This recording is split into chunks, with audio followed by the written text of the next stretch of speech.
Halo semuanya, nama saya Cheryl Sunshine Sugiarto dari kelas 11 MIPA. Dan hari ini saya akan menerangkan soal-soal yang telah diberi guru kami. Untuk nomor 1, seorang siswa melakukan pengujian pH air limbah dengan berbagai indikator dan yang diperoleh sebagai berikut. Kami diberi tabel trayek-trayek pH dan perubahan-perubahan warnanya juga. Dan yang ditanya adalah harga pH dari limbah yang diuji berturut-turut. Pada air limbah A, ditunjukkan bahwa mendapatkan reaksi warna kuning pada metil merah, warna hijau pada bromtimo biru, dan tak berwarna pada fenolftalein. Cara kami mengerjakan soal ini dan mencari harga pH-nya adalah kami tinggal melihat trayek indikator pH tersebut dan mencocokkan angka paling dekat dengan perubahan warnanya. Jadi di sini saat air limbah A dicampur dengan metil merah menghasilkan warna kuning. Dan dalam track indikator warna kuning menunjukkan bahwa pH-nya adalah 6,3. Jadi kami tulis di sini 6,3. Lalu di bromtimo biru kami mendapatkan warna hijau. Dan di sini dalam track indikator tidak ada warna hijau, tetapi ada kuning dan biru. Kuning dan biru saat dicampur mendapatkan warna hijau.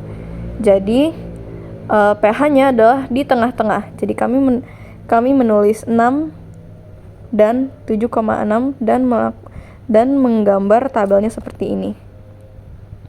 Lalu dalam fenolftalein menunjukkan tak berwarna. Dan tak berwarna di track indikatornya adalah 8,3.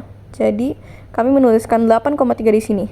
Kami mencari pH-nya adalah dengan mengarsir bagian di mana pH-nya paling sering bertemuan, yaitu 6,3 sampai 7,6. Untuk air limbah B sama cara mengerjakannya. Kami tulis warna kuning untuk metil merah yaitu 6,3 dan kuning juga untuk bromtimo biru yaitu 6,0 dan 8,3 karena tak berwarna.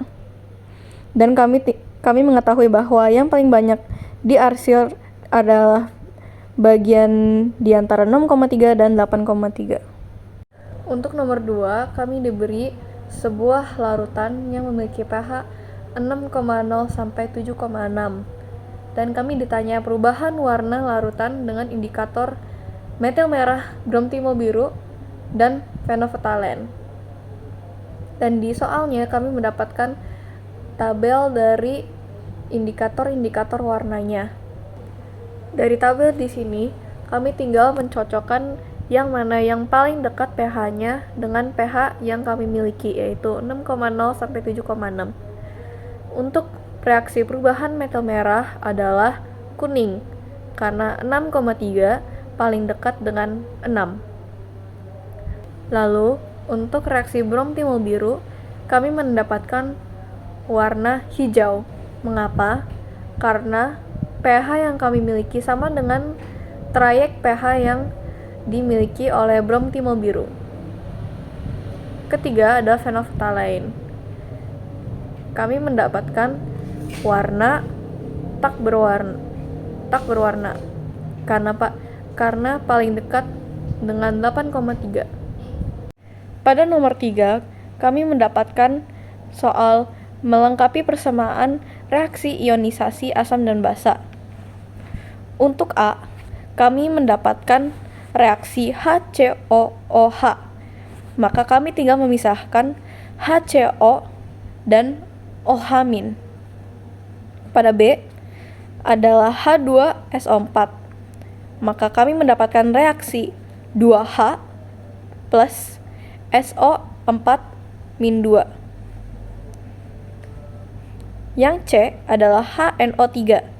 Maka kami mendapatkan reaksi H plus ditambah NO3-.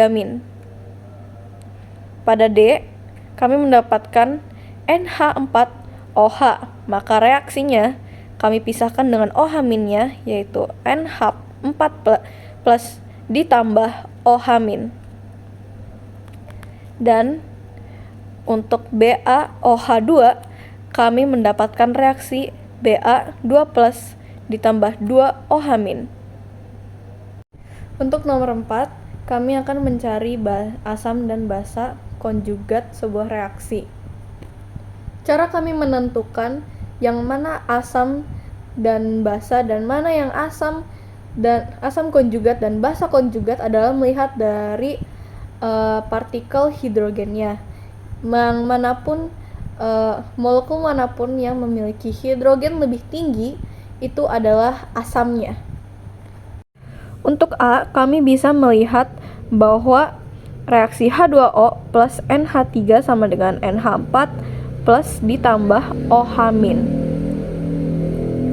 Dari mana kita bisa menentukan asam dan basanya? Dan asam konjugat dan basa konjugatnya kami bisa lihat di sini bahwa H2O adalah pasangan OH- dan NH3 adalah pasangan dari NH4. Nah, kami bisa lihat dari pasangan-pasangannya yang mana yang memiliki hidrogen lebih banyak. Di sini H2O dan OH-, molekul hidrogennya ada 2. Jadi di sini H2O adalah asam. Dan di antara NH3 dan NH4 hidrogennya lebih banyak di NH4. Maka dia adalah asam konjugat. Dan NH3 adalah basa.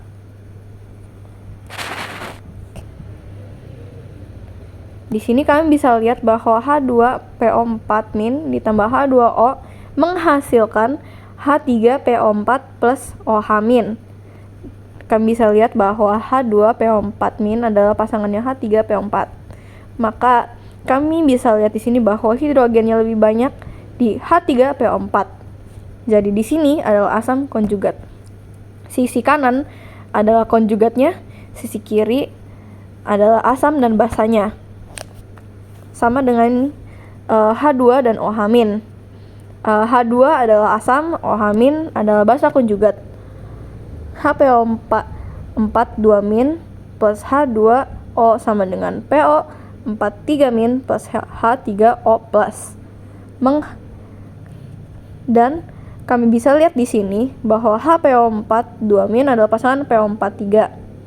Maka kami bisa lihat bahwa PO4 3- tidak memiliki hidrogen. Maka HPO4 2- adalah asamnya.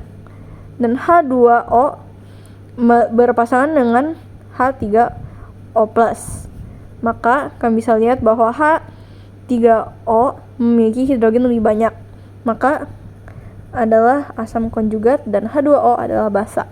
Untuk nomor 5, kami diberi soal untuk membuat struktur Lewis dari reaksi P2O5 ditambah H2O menghasilkan H3PO4. Kami bisa lihat dari molekul mana yang memiliki valensi yang paling dikit, dan kami taruh di tengah, dan yang memiliki valensi lebih banyak mengelilinginya. Dari struktur Lewis yang kami buat, kami bisa melihat bahwa dari antara P2O5 dan H2O, yang bersifat sebagai asam adalah H2O. Mengapa? Karena H2O memiliki lebih banyak hidrogen, dan P2O5 bersifat sebagai basa. Untuk nomor 6, kami akan mencari pH beberapa larutan. Untuk rumus mencari pH adalah valensi dikali mol. Dan untuk rumus jika diketahui konsentrasi asam atau basanya adalah akar mol dikali konsentrasi asam atau basa. Untuk A, kami mendapatkan larutan H2SO4 dengan mol 0,02. Di sini kami mengetahui valensinya dan kita juga mengetahui molnya. Maka valensi dikali mol sama dengan 2 dikali 0,02, dan kami mendapatkan 0,04. kami sederhanakan menjadi 4 kali 10 pangkat min 2. Maka pH-nya adalah 2 min log 4. Untuk B-nya diketahui 100 ml larutan BaOH2 dan memiliki mol 2 kali 10 pangkat min. Di sini kami mengetahui valensinya dan juga molnya. Maka 2 yaitu valensinya dikali mol 2 kali 10 pangkat min 3 menghasilkan 4 dikali 10 pangkat min 3. Lalu jadinya pH-nya adalah 3 min log 4. Untuk C, kami mendapatkan larutan HBRO dengan mol 0,01 dan konsentrasi asam 5 kali 10 pangkat min 9.